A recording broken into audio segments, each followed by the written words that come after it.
Hello बच्चों, कैसे हैं आप? बच्चों, चैप्टर चल रहा था सॉलिड स्टेट और इसमें आपके 9 लेक्चर्स ऑलरेडी लग चुके हैं.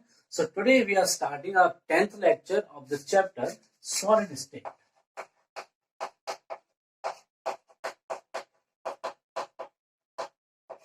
बच्चों, जैसा कि मैंने आपको लास्ट लेक्चर में बताया था कि आज के लेक्चर में और इसके बाद जो एक और लेक्चर लगेगा, इन 2 लेक्चर्स में हम लोग क्या करने वाले हैं. अभी तक हमारे इस चैप्टर के जो भी टॉपिक्स हम कवर कर चुके हैं, उन टॉपिक्स के बेस पर जो न्यूमेरिकल प्रॉब्लम्स हमारी बनती हैं, जो बोर्ड एग्जाम्स में आती रहती हैं, उन न्यूमेरिकल प्रॉब्लम्स की हम एक छोटी सी प्रैक्टिस करेंगे. ठीक है, ताकि आपको ये आइडिया मिल जाए कि चैप्टर पे बेस्ड ये न्यूमेरिकल प्रॉब्लम्स आप किस तरीके से सॉल्व करेंगे. बाकी आप खुद भी प्रैक्टिस करेंगे तो और अच्छा आपको रिजल्ट इसका जरूर मिलेगा. ठीक है, तो एक बार हम ये देख लेते हैं कि हमारे अभी तक कौन कौन से टॉपिक्स कवर हो चुके हैं. देखिए, ये तो आपको लिखना नहीं है, आपको पता तो होगा ही. सबसे पहले हमने यूनिट सेल के बारे में पढ़ लिया था. जो न्यूमेरिकल प्रॉब्लम्स के लाइव टॉपिक है वही लिख रहा हूँ. यूनिट सेल के बारे में पढ़ लिया था, कितने टाइप के यूनिट सेल्स होते हैं, इनकी सबकी कैरेक्टरिस्टिक्स पढ़ ली थी. ठीक है, इसके अलावा हमने और क्या पढ़ लिया था. यूनिट सेल के अलावा हमने इसमें टाइप्स पढ़ लिए थे, यूनिट सेल के टाइप्स. इसके अलावा हमने पढ़ लिया था relation between a r and d, edge length, radius of the particle और एटम और नियरेस्ट नेबर डिस्टेंस. ठीक है, इन चीजों के बारे में रिलेशन पढ़ लिया था. और हमने क्या कर लिया था इसमें, और हमने कंट्रीब्यूशन ऑफ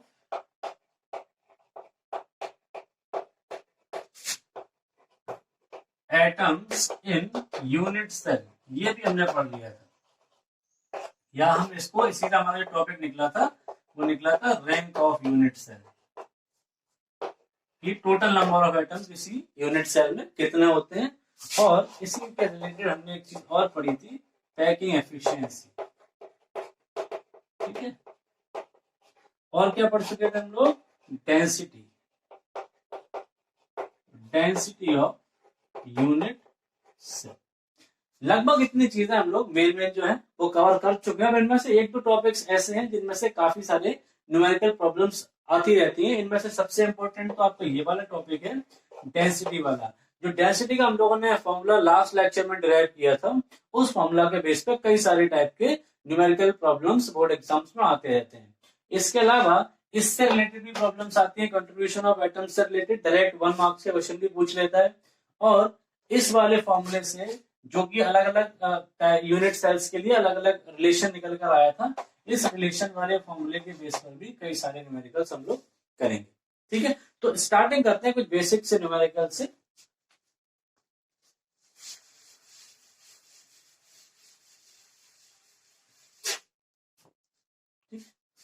देखिए, न्यूमेरिकल स्टार्ट करने से पहले आपको जो पिछले लेक्चर्स हैं, उन लेक्चर्स के जो भी कह सकते हैं मेन पॉइंट्स हैं, वो आपको पता होने चाहिए.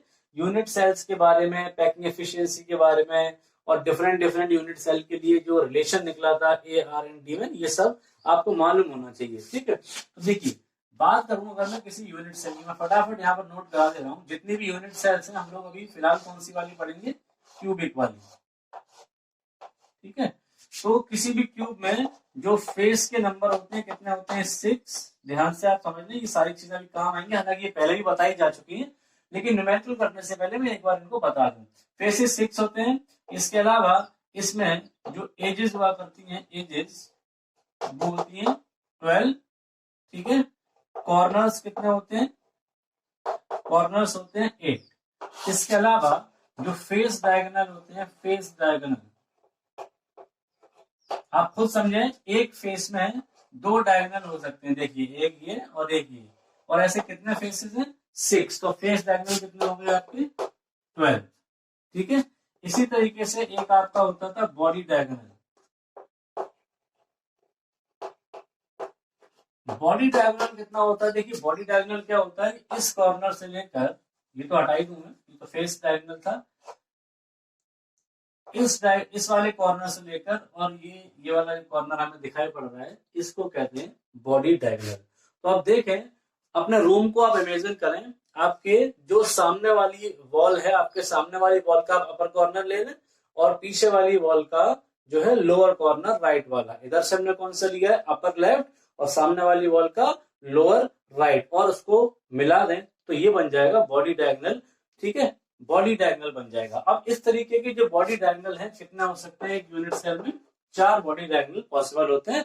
आपको ट्राई करके देख सकते हैं। एक तो ये चीज आपको पता होनी चाहिए। ठीक, दूसरा आपको क्या पता होना चाहिए, कंट्रीब्यूशन।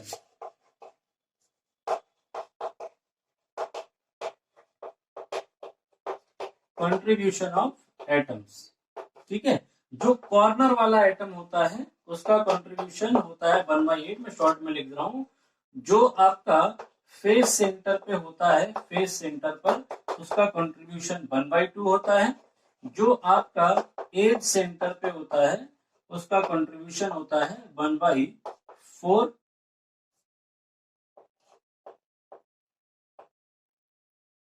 ठीक, 1/4 जो एज होती है ना, ये एज, ये 4 यूनिट सेल में शेयर हो रही होती है। देखिए एक ये जो बना हुआ है इसके बगल में एक और बना देंगे यूनिट सेल इस तरीके से। ठीक है,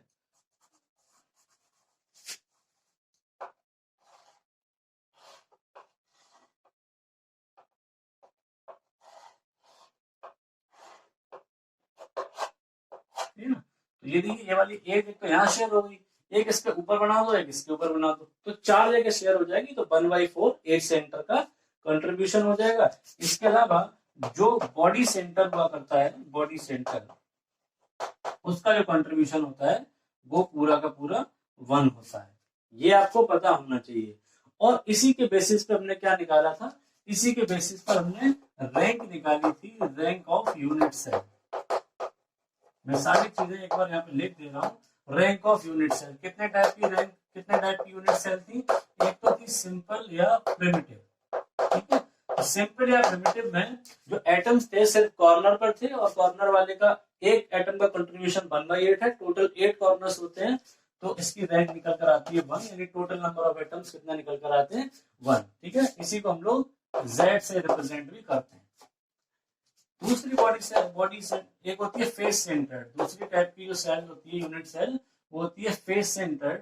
और इसके लिए जो Z निकल कर आता है, देखिए फेस सेंटर्ड में क्या है कि एटम्स कॉर्नर पर तो होंगे ही होंगे और फेस के सेंटर्स पे भी होंगे। अब फेस वाले का कंट्रीब्यूशन कितना होता है 1/2, फेस कितने होते हैं 6, तो टोटल कितने हुए फेस पर 3 एटम्स और एक कहां पर कॉर्नर वाले से मिल गया, तो टोटल हो गया Z4। और तीसरे टाइप की होती है आपकी बॉडी सेंटर्ड। ठीक है, तो बॉडी सेंटर्ड के लिए जो Z होता है वो कितना होता है 2 होता है। क्यों, क्योंकि एटम्स कहां कहां पर होते हैं कॉर्नर्स पर और बॉडी के सेंटर पर। 8 कॉर्नर हो गए, कॉर्नर वालों का टोटल कंट्रीब्यूशन 1 हुआ और बॉडी सेंटर पर 1 है तो उसका तो फुल कंट्रीब्यूशन होता है, तो 1 और 1 कितना हो गया 2। तो ये चीजें आपके सामने निकल कर आ गई। इनको फटाफट आप एक स्क्रीनशॉट ले लें या फिर आपके पास पहले से लिखी होंगी ये चीजें ऑलरेडी। और इसके अलावा एक चीज और मैं यहाँ पे लिख दे रहा हूं कि इनके लिए जो डिफरेंट डिफरेंट टाइप की यूनिट सेल्स थी, इनके लिए जो आपका AR&D का रिलेशन आया था वो क्या निकल कर आया था। ठीक है, तो मैं इसको हटा दे रहा हूँ। ये सिंपल सी चीज आपको पहले से पता भी है और नहीं भी पता है तो आप वीडियो को पॉज करके उसका स्क्रीनशॉट ले सकते हैं। अब AR&D का रिलेशन और मैं यहाँ पे लिख दूं, उसके बाद मैं न्यूमेरिकल स्टार्ट करता हूँ। Relation between AR&D। ठीक, सबसे पहले मैं लिख रहा हूं सिंपल या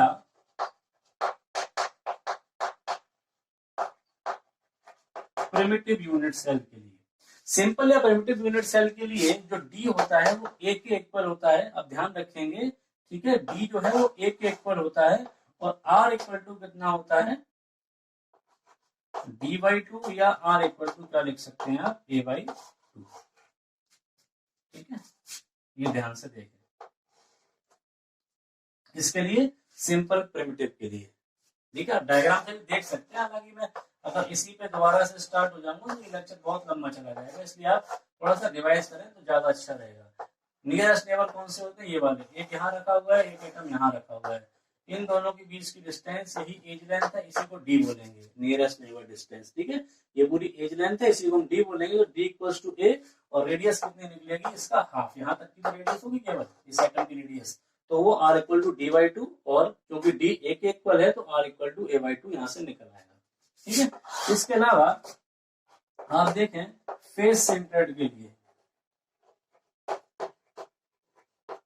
ठीक है, फेस सेंटर्ड यूनिट सेल के लिए जो वैल्यू निकल कर आती है वो निकल कर आती है d equals to 1/2 into face diagonal. ठीक है, आप ध्यान से देखेंगे तो फेस सेंटर्ड में क्या होता है, जैसे कि मान लीजिए मैं डायग्राम के थ्रू भी आपको दिखा दे रहा हूँ, यहाँ पर वीडियो थोड़ा लंबा जरूर हो जाएगा लेकिन चीजें क्लियर हो जानी चाहिए।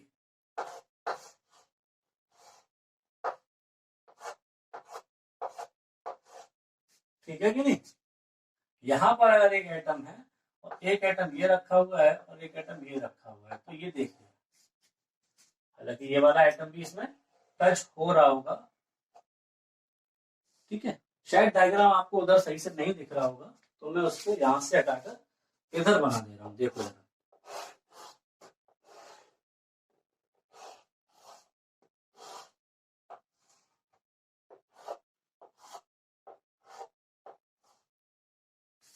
ठीक है, मान लीजिए ये हमारे पास में एक फेस है पूरा, ये फेस डायगोनल है, एक एटम यहाँ, एक एटम इस कॉर्नर पर और एक एटम यहाँ रखा हुआ।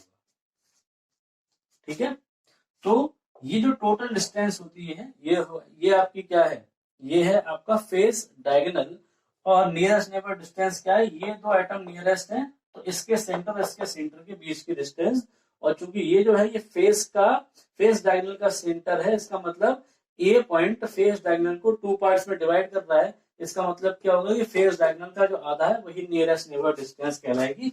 ये आपको आप समझना आ जाना चाहिए। ठीक है कि नहीं, चलिए अब जो d इक्वल्स टू है उसकी जो टोटल वैल्यू आएगी, आप समझ सकते हैं कि जो फेस डायगोनल होता है वो कितना होता है, √2a, और अपॉन में क्या है 2 है, तो यहां से जो वैल्यू निकल कर आएगी d equals to a by √2 आएगी। अब देख लीजिए, आप इसको √2 इंटू √2 लिखेंगे, √2 से एक बार √2 कैंसिल हो जाएगा तो a बाई √2 बच जाएगा। ये d है, और a की जो वैल्यू होती है वो d का हाफ होता है हमेशा। ये आप ध्यान रखें, ये एक ट्रिक कह सकते हैं आप इसको, कि a की वैल्यू r की वैल्यू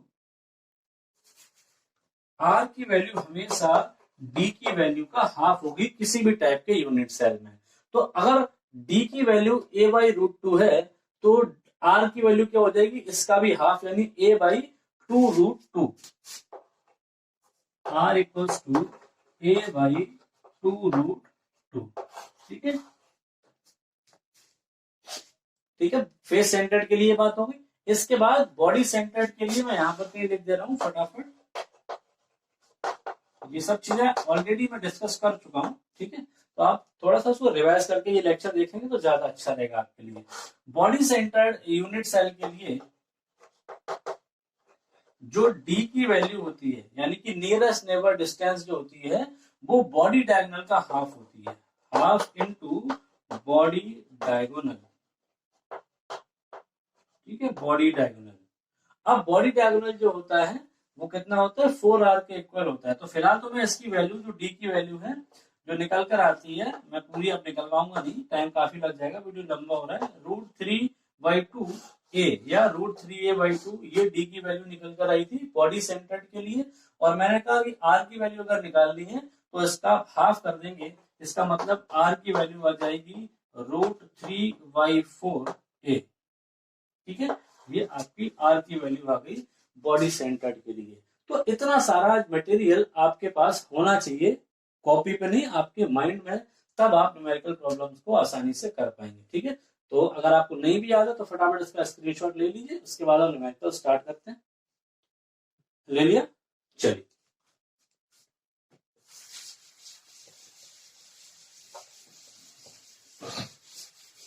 अब देखिए, न्यूमेरिकल्स कई सारे टाइप के चैप्टर से पूछे जाते हैं।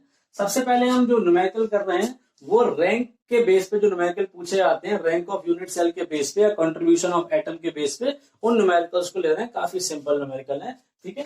पहला क्वेश्चन अगर यहाँ पर देख रहे हैं, आपको क्वेश्चन कहाँ दिखाई पड़ेगा? अपनी स्क्रीन के लोअर पोर्शन में देखेंगे, स्क्रीन के नीचे आपके क्वेश्चन जो है दिख जाएगा आपको, ठीक है। तो जो पहला क्वेश्चन है वो है, if 3 elements P, Q and are,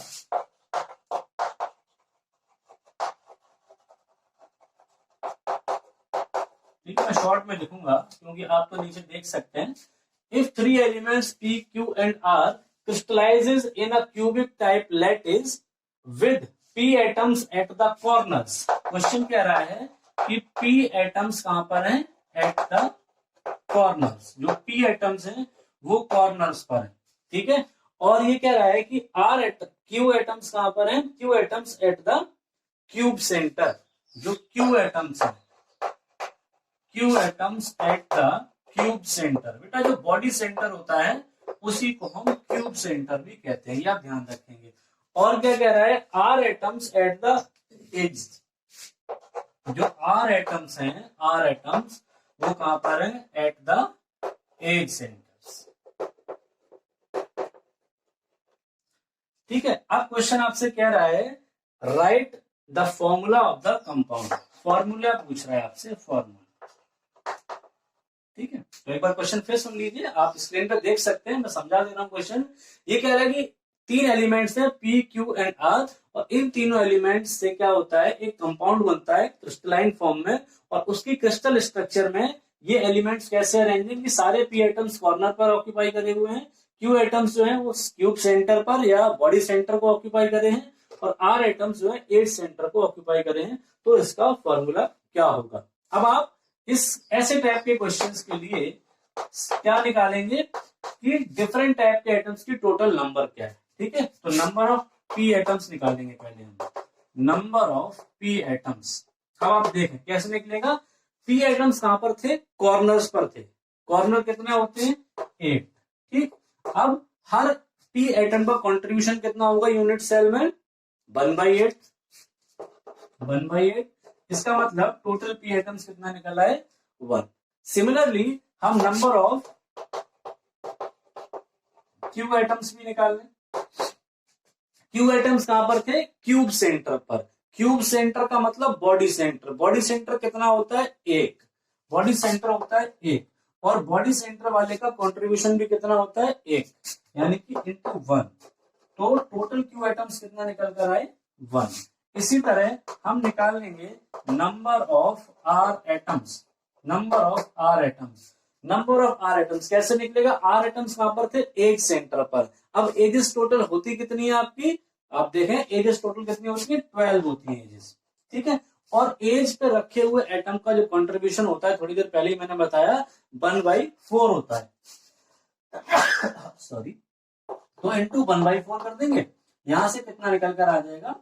3। इसका मतलब वो जो क्रिस्टलाइन स्ट्रक्चर बनेगा उसकी यूनिट सेल में एक पी एटम होगा, एक क्यू एटम होगा, और आर एटम्स कितने होंगे? 3। इसका मतलब ये हो गया कि जो फॉर्मूला बना हमारा इस कंपाउंड का वो बना PQR3। उसी रेशियो में हम लिख देते हैं, तो ये सिंपलेस्ट फॉर्मूला बन जाता है, ठीक है। इस टाइप के क्वेश्चंस बोर्ड एग्जाम्स में आते हैं, और ये बहुत ही इजीएस्ट टाइप के क्वेश्चन है इस चैप्टर के बेसिस का। अगर हम बोले तो फॉर्मूला निकल कर आ गया आपका PQR3। क्लियर है? नोट कर लीजिए या स्क्रीनशॉट ले लीजिए। ले लिया? चलिए नेक्स्ट क्वेश्चन की तरफ चलते हैं।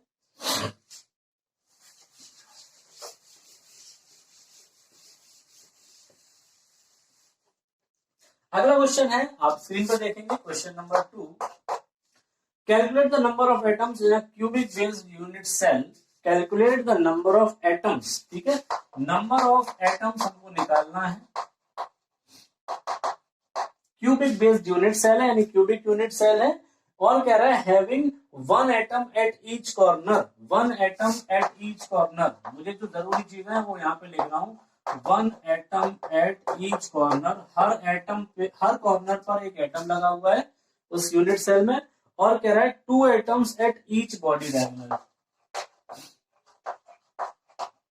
2 atoms at each.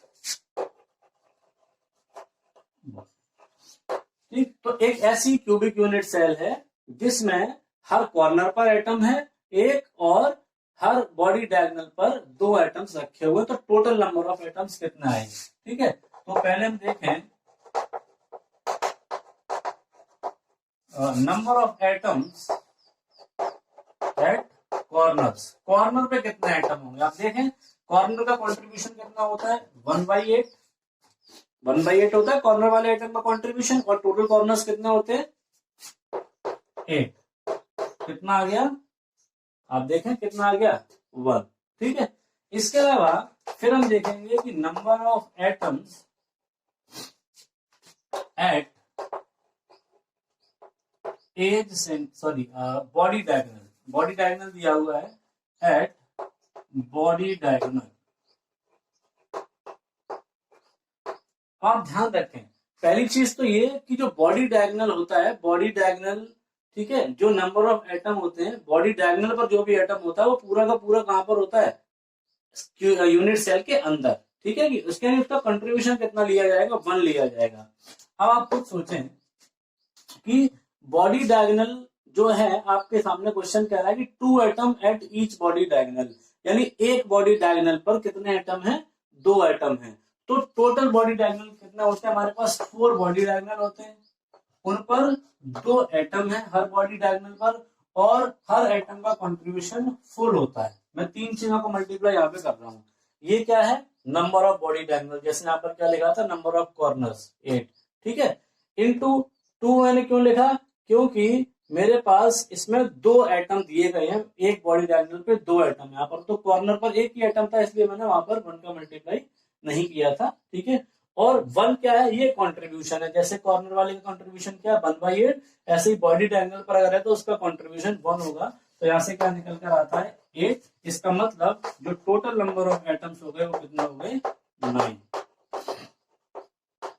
Total number of atoms 1 + 8 = 9। ठीक है, सिंपल है ना। बस आपको कंट्रीब्यूशन याद रखना है और पोजीशन याद रखनी है कि कौन सा आइटम कहां पर होगा तो उसका कंट्रीब्यूशन कितना होगा, और वो लोकेशन या वो साइट्स होती कितनी है। बॉडी डायगोनल 4 होते हैं, अगर आपको ये नहीं पता होगा तो ये क्वेश्चन नहीं कर पाएंगे। ठीक है, बहुत सिंपल है। नेक्स्ट क्वेश्चन पे आते हैं।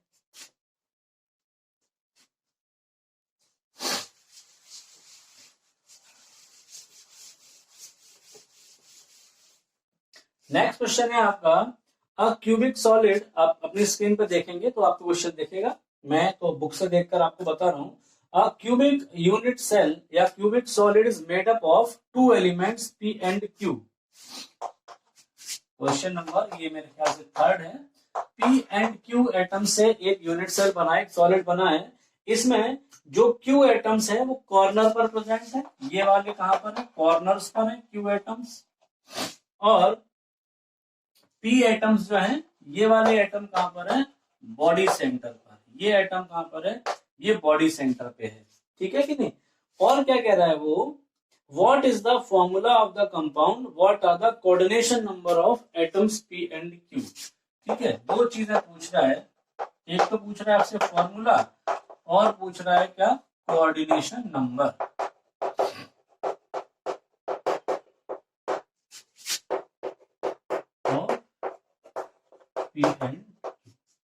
ठीक है, अब आप सोचें, थोड़ा सा अलग है क्योंकि इसमें एक चीज पूछ रही है कोऑर्डिनेशन नंबर, बाकी फॉर्मूला तो वही निकाल ही रहे थे। अब जरा देखें, है ये भी बहुत आसान। इसमें क्या करना है, आपको 2 एलिमेंट दिए गए P and Q, इससे एक यूनिट सेल बना किसी सॉलिड का। इसमें P एटम्स तो बॉडी सेंटर पर है, Q एटम कहां पर है कॉर्नर्स पर है। इसके लिए यहाँ पर डायग्राम बना लेते हैं, ठीक है, ताकि कोऑर्डिनेशन नंबर वाली बात आपको यहाँ समझ में आए। आप जरा ध्यान से देखें, 1 2 3 4 5 6 7 8, ये वाले जो एटम्स हैं ये कौन से एटम्स हैं कॉर्नर पर, ये Q एटम्स हैं। मैं इनको एक Q बना दे रहा हूं। ठीक है, ये सारे Q एटम्स हो गए। और P एटम कहां पर होगा बॉडी सेंटर पर, तो ये हो गया बॉडी सेंटर।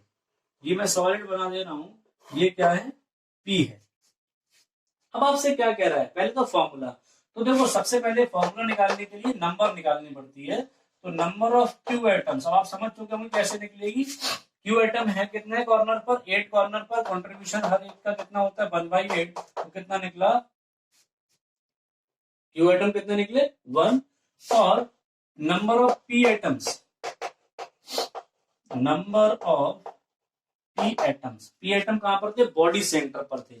बॉडी सेंटर कितना है, बॉडी सेंटर वाले का कंट्रीब्यूशन का पूरा 1 ही होता है, तो नंबर ऑफ पी एटम्स हमें ऑलरेडी पता है कि कितना है 1। इसका मतलब जो फॉर्मूला बनेगा इस कंपाउंड का वो क्या बनेगा, पी क्यू। ये तो हो गया हाफ पोर्शन। दूसरे पोर्शन में कह रहा था कोऑर्डिनेशन नंबर बताइए। तो कोऑर्डिनेशन नंबर आपको अच्छे से पता है क्या होता है कि किसी पैकिंग में, किसी यूनिट सेल में एक पार्टिकल कितने पार्टिकल से डायरेक्ट कांटेक्ट में है, या वो कितने पार्टिकल से टच हो रहा है, या नंबर ऑफ नियरेस्ट नेबर कह सकते हैं आप। ठीक है, तो बेसिकली सिंपल वर्ड्स में हम यही समझें कि किसी यूनिट सेल के अंदर कोई एक पर्टिकुलर पार्टिकल अदर कितने पार्टिकल्स को टच कर रहा है, वही नंबर कोऑर्डिनेशन नंबर कहलाती है। तो बहुत आसान है कोऑर्डिनेशन नंबर। अगर आपने ये यूनिट सेल्स के टाइप बहुत ध्यान से पढ़े थे तो बहुत आसानी से आप बता सकते हैं coordination number of P atom. अब आप खुद सोचिए जो पी एटम्स हैं, पी एटम्स कहां पे हैं, आप देखें बॉडी सेंटर पर। बॉडी सेंटर पर जो एटम होता है वो कॉर्नर वाले हर एटम से टच हो रहा होता है। आप खुद समझो, जो ये बीच में, या आप ये समझो आपके कमरे के बीचों बीच में एक बड़ी सी बॉल रखी हुई है, तो वो हर कॉर्नर वाले एटम को क्या कर रही होगी, टच कर रही होगी। और कॉर्नर पर कितने एटम्स होते हैं, 8। इसका मतलब जो पी एटम है वो 8 क्यू एटम्स को टच कर रहा होगा। इसका मतलब पी एटम की कोऑर्डिनेशन नंबर कितनी आ गई, 8। इसी तरह coordination number of Q atoms, Q atom कहां पर है, कॉर्नर पर है। कोई भी क्यू एटम ले लो, जैसे मान लो ये वाला ले लिया मैंने क्यू एटम, ये वाला। अब ये कितने एटम्स, कितने अदर एटम से टच हो रहा होगा, बहुत आसान है। ये समझ लो ये कॉर्नर कितनी जगह पे शेयर होता है, कितना कंट्रीब्यूशन लिया था हमने कॉर्नर वाले एटम का, 1/8। क्यों लिया था, क्योंकि ये कॉर्नर 8 यूनिट सेल्स में क्या होता है, कॉन्टेक्ट में रहता है। ये कॉर्नर वाला जो एटम होता है ये 8 यूनिट सेल में बटा रहता है, इसीलिए इसका केवल 1/8 पोर्शन एक यूनिट सेल में आता है। तो सीधी सी बात है कि कॉर्नर वाला जो एटम है वो 8 अदर एटम से, जो 8 यूनिट सेल में ये होगा कांटेक्ट में, तो हर यूनिट सेल का क्यू एटम इससे टच हो रहा होगा। इसका मतलब इसकी भी कोऑर्डिनेशन नंबर कितनी आ गई, 8। क्लियर है, तो फॉर्मूला निकाल दिया। फॉर्मूला निकालने की तो हम सिर्फ नंबर निकाल लेते हैं, जो भी डिफरेंट टाइप के एलिमेंट्स दिए होंगे उनकी नंबर निकाल लीजिए। और कोऑर्डिनेशन नंबर अगर आपको उसकी लोकेशन पता है और कंट्रीब्यूशन पता है तो आप निकाल लेंगे कि कितने आइटम से वो टच हो रहा है। तो फटाफट इसका भी स्क्रीनशॉट ले लीजिए, फिर चलते हैं हम लोग नेक्स्ट क्वेश्चन की तरफ। ठीक है, ले लीजिए, चलिए।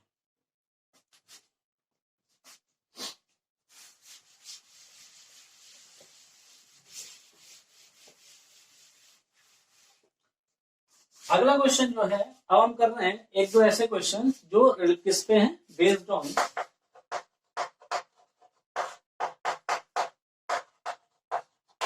AR and D relation. ठीक है, इस रिलेशन पर बेस्ड एक दो क्वेश्चंस कर लेते हैं हम लोग। ये भी बहुत आसान है, बस वो रिलेशन आपको डायरेक्टली याद होने चाहिए। आप D का याद कर लें और उसका हाफ हो जाएगा R। ये मैंने बता दिया, किसी भी यूनिट सेल के लिए जो D की वैल्यू होती है उसका हाफ कर देंगे तो वो R की वैल्यू आ जाएगी। ठीक, तो एक क्वेश्चन इसके बेसिस पर ले ले रहे हैं, आप अपनी स्क्रीन पर देखेंगे। ठीक है, CaCl has BCC arrangement, CaCl यानी सीजियम का क्लोराइड है ये, और ये BCC अरेंजमेंट रखता है। इसके पास जो अरेंजमेंट है पैकिंग का वो क्या है, BCC यानी कि बॉडी सेंटर्ड क्यूबिक। ठीक है, आप पूरा न्यूमेरिकल नीचे स्क्रीन पर देख सकते हैं। मैं सिर्फ वही पॉइंट लिखता हूं जो यहाँ पर मुझे नीड है एक्सप्लेन करने के लिए, जो मेन पॉइंट्स हैं। तो कह रहा है कि CaCl के पास BCC अरेंजमेंट है and its unit cell edge length is 400 picometer. इसकी जो एज लेंथ है, इसकी जो यूनिट सेल है उसकी जो एज लेंथ है वो कितनी है, 400 पिकोमीटर। 400 पिकोमीटर देखिए। Calculate the inter ionic distance, calculate the inter ionic distance मतलब दो आयंस के बीच की डिस्टेंस। मतलब सीधा सा क्या है, यहाँ पर कॉन्स्टिट्यूएंट पार्टिकल्स आयंस है, तो पार्टिकल्स के बीच की डिस्टेंस, यानी आपकी लैंग्वेज में बोला जाए तो वही पूछ रहा है नियरेस्ट नेबर डिस्टेंस। इसका मतलब हमें कैलकुलेशन किसकी करनी पड़ेगी, डी की। तो लैंग्वेज से घबराएंगे नहीं, उसको समझेंगे कि वो क्या कह रहा है। इंटर आयोनिक डिस्टेंस का मतलब दो आयंस के बीच की डिस्टेंस। अब क्योंकि ये आयनिक कंपाउंड है CaCl, तो इसमें पार्टिकल्स एटम्स की जगह कौन हो गए, आयंस हो गए। तो दो नियरेस्ट आयंस के बीच की डिस्टेंस आपको निकालनी है, इसका मतलब डी कैलकुलेट करना है। अब ध्यान से समझिए इसका सॉल्यूशन। ठीक है, हम लोग जानते हैं for BCC, for body centred cubic unit cell, इस टाइप की यूनिट सेल के लिए जो रिलेशन होता है डी का वो क्या होता है, √3/2a। ठीक है, ये रिलेशन आपने पढ़ा होगा, ये आपको याद होना चाहिए, d equals to √3/2a। Value रखेंगे, √3 की वैल्यू 1.732 अपॉन 2 और इनटू ए की वैल्यू कितनी दे रखी है आपको, एज लेंथ की वैल्यू 400 पिकोमीटर। यहाँ पर आपने 400 पिकोमीटर रख दिया। अब 2 से ये कैंसिल हो जाएगा 200 टाइम्स। ठीक है, 200 का 1.732 में जब मल्टीप्लाई कर देंगे तो आपके पास आंसर आ जाएगा 346.4 पिकोमीटर। ठीक है, ये आप खुद से सॉल्व करके देख सकते हैं, बहुत सिंपल सा एक मल्टीप्लाई है, सीधा सीधा कर सकते हैं, बाकी तो जीरो ही बच रहे हैं। आप सीधा सीधा 2 का इसमें मल्टीप्लाई कर लीजिए, आपको ये आंसर मिल जाएगा कि डी जो है यानी कि इंट्रा आयनिक डिस्टेंस जो निकल कर आई वो कितनी निकल कर आई, 346.4 पिकोमीटर। क्लियर है? तो बहुत आसान क्वेश्चन था ये भी, स्क्रीनशॉट ले लीजिए या फिर नोट कर लीजिए। फिर हम चलते हैं अगले क्वेश्चन की तरफ। ले लिया, चलिए।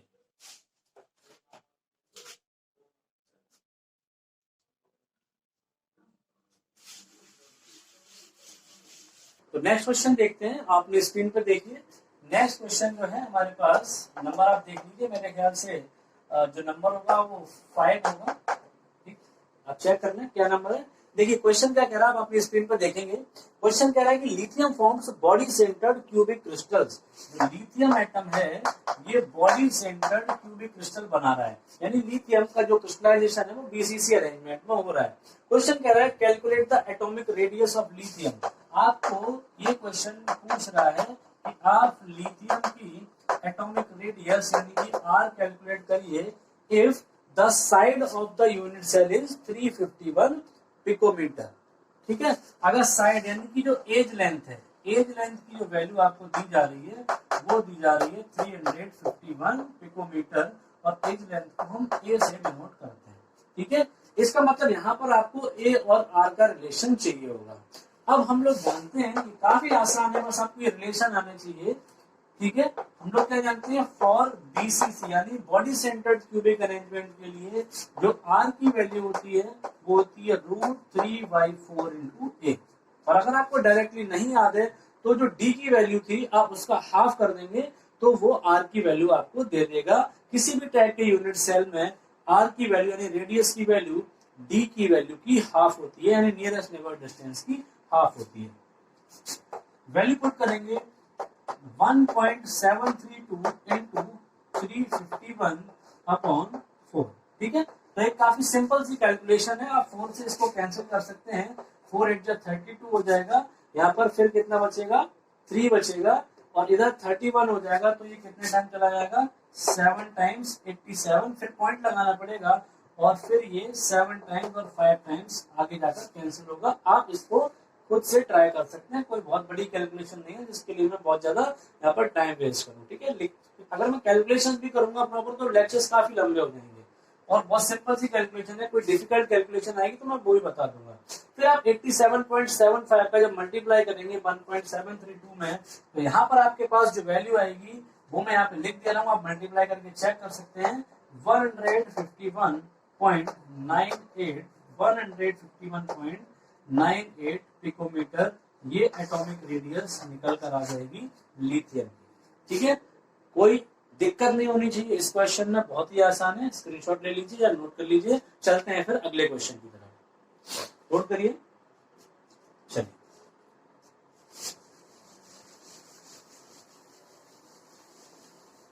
अगला क्वेश्चन आपके पास आपकी स्क्रीन पर नीचे देखेंगे आप, क्वेश्चन नंबर 6 है मेरे हिसाब से।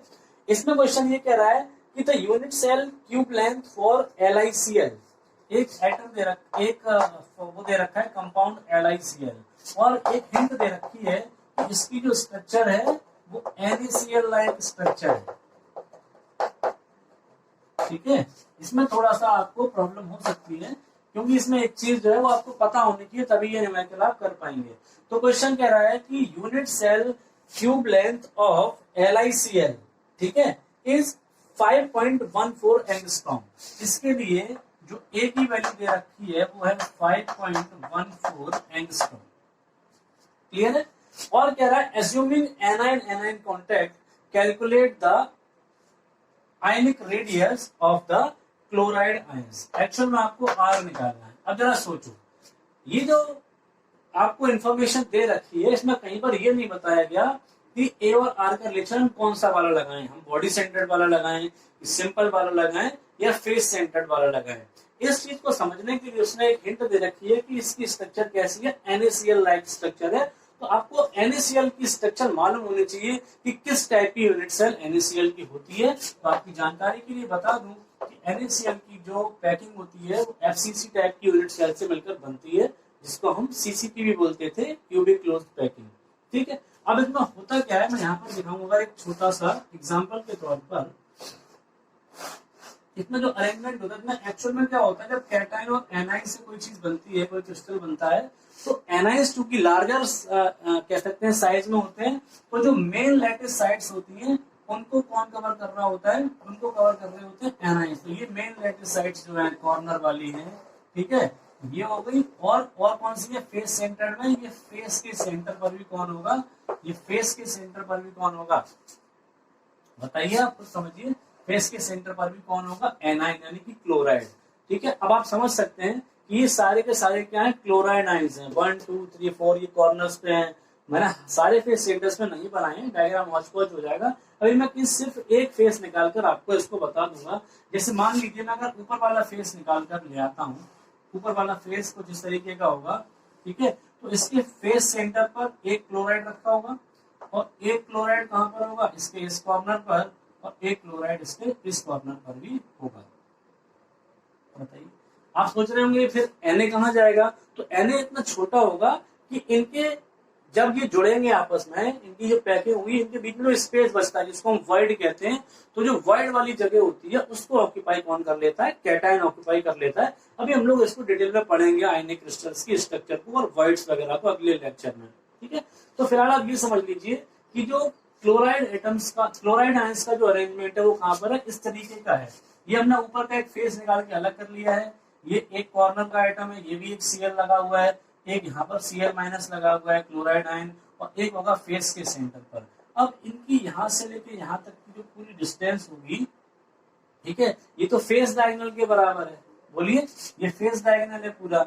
और नियरेस्ट नेबर डिस्टेंस क्या होगी इनकी, ये इतनी। अगर मैं इसको नाम डाल दूं A और इसको B डाल दूं, तो नियरेस्ट नेबर डिस्टेंस यानी दो क्लोराइड आयंस के बीच की डिस्टेंस क्या है, ये है AB।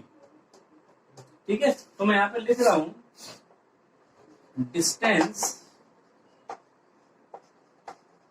बिटवीन, ठीक है, डिस्टेंस बिटवीन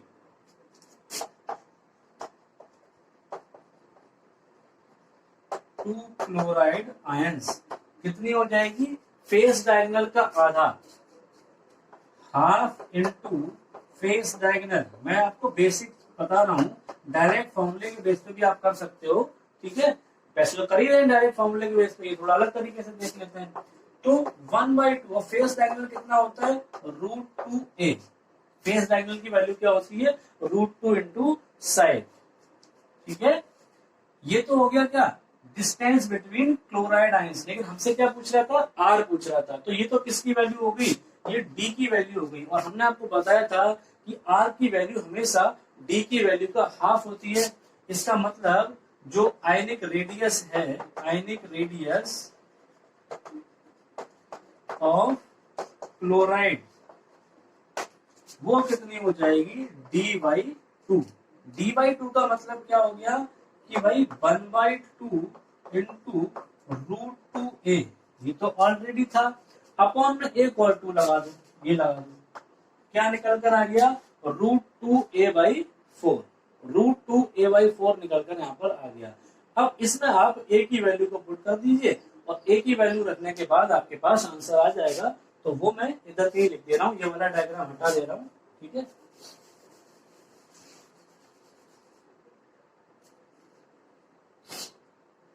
जो इसको मैं R डाल दे रहा हूँ, R। ठीक है, R इक्वल्स टू क्या हो जाएगा आपके पास, ठीक है, आप चाहें तो इसको कैंसिल भी कर सकते हैं, इस √2 से इस 2 को कैंसिल कर देंगे तो यहाँ पर क्या बच जाएगा, √2 बच जाएगा। थोड़ी आसान हो जाएगी कैलकुलेशन। ऊपर बच जाएगा a और नीचे बच जाएगा 2√2 नीचे बच गया। अब a की वैल्यू हमें दे रखा था उसने 5.14 एंगस्ट्रॉम, तो ये हो गया आपका 5.14 और नीचे हो जाएगा 2 इंटू 1.414, ये हमने √2 की वैल्यू रख दी।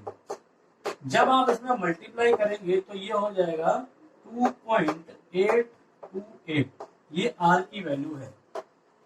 ठीक है, अब प्रॉपर वैल्यू कैसे निकलेगी, आप 5.14 में 2.828 से डिवाइड देंगे, तो डिवाइड देने के बाद जो वैल्यू आएगी वो मैं, ठीक है, यहाँ पर जगह नहीं बची हुई है, इसको मैं यहाँ पे लिख दे रहा हूँ। ठीक है, आप वहां से फिर यहाँ पर आ जाएं, तो r इक्वल्स टू जो निकल कर आएगा वो आप जब डिवाइड देंगे तो निकल कर आएगा 1.817 एंगस्ट्रॉम।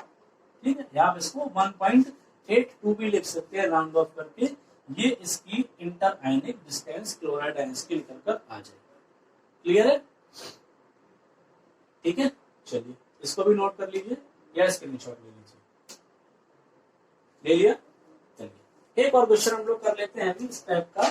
ठीक है, और उसके बाद फिर हम लोग नेक्स्ट जो क्वेश्चंस करेंगे वो डेंसिटी वाले फॉर्मूला के बेस पे करेंगे, उन्हीं के सबसे ज्यादा चांसेस रहते हैं बोर्ड एग्जाम में आने के। ठीक है, और इनके कंपैरिजन में वो थोड़े से डिफिकल्ट हैं, हालांकि डिफिकल्ट तो नहीं कह सकते, लेकिन कंपेयर करा जाए तो ये काफी ज्यादा सिंपल न्यूमेरिकल्स थे। अब जो भी मेरे ख्याल से 7 या 8 नंबर मुझे नहीं आता, आप देख लेंगे 7th या 8th होगा ये क्वेश्चन, आपकी स्क्रीन पे नीचे दिखाई पड़ रहा है। ठीक है, मैं क्वेश्चन को देख रहा हूँ। Xenon crystallizes in face centered cubic lattice. Xenon एक कंपाउंड है xenon, ये face centered cubic lattice में क्या होता है, क्रिस्टलाइज होता है। ठीक है, and the edge of the unit cell is 620, जो एज है यानी ए जो है वो 620 पिकोमीटर है। और कह रहा है what is the nearest neighbour distance and what is the radius of xenon atom, यानी यहाँ पर आपको d की वैल्यू भी बतानी है और r की वैल्यू भी बतानी है। फिर से समझ लीजिए, क्वेश्चन कह रहा है कि जो xenon एटम है वो क्रिस्टलाइज होता है FCC अरेंजमेंट में, और उस यूनिट सेल का जो कह सकते हो एज है वो 620 पिकोमीटर का है, इसकी लेंथ इतनी है। d यानी कि नियरेस्ट नेबर डिस्टेंस कितनी होगी, दो xenon एटम के बीच की, और और क्या होगा r यानी कि रेडियस कितनी होगी xenon एटम की। ठीक है, तो सॉल्यूशन इसका करते हैं। काफी आसान न्यूमेरिकल्स थे ये आज के। ठीक है, इनकी आप प्रैक्टिस करेंगे, और इसके अलावा आप एनसीईआरटी की बुक्स ओपन करके देखें या जहां से भी आप जैसे भी प्रैक्टिस कर पाए और क्वेश्चंस की। ठीक है, मैं भी कोशिश करूंगा कि आपको 1 या 2 लेक्चर्स के बाद एक प्रैक्टिस शीट दे दूं जिसमें और भी कई सारे न्यूमेरिकल्स इसी टाइप के पढ़े हों और उनको आप घर पे प्रैक्टिस कर पाए। तो देखिए, हम लोग क्या जानते हैं, इन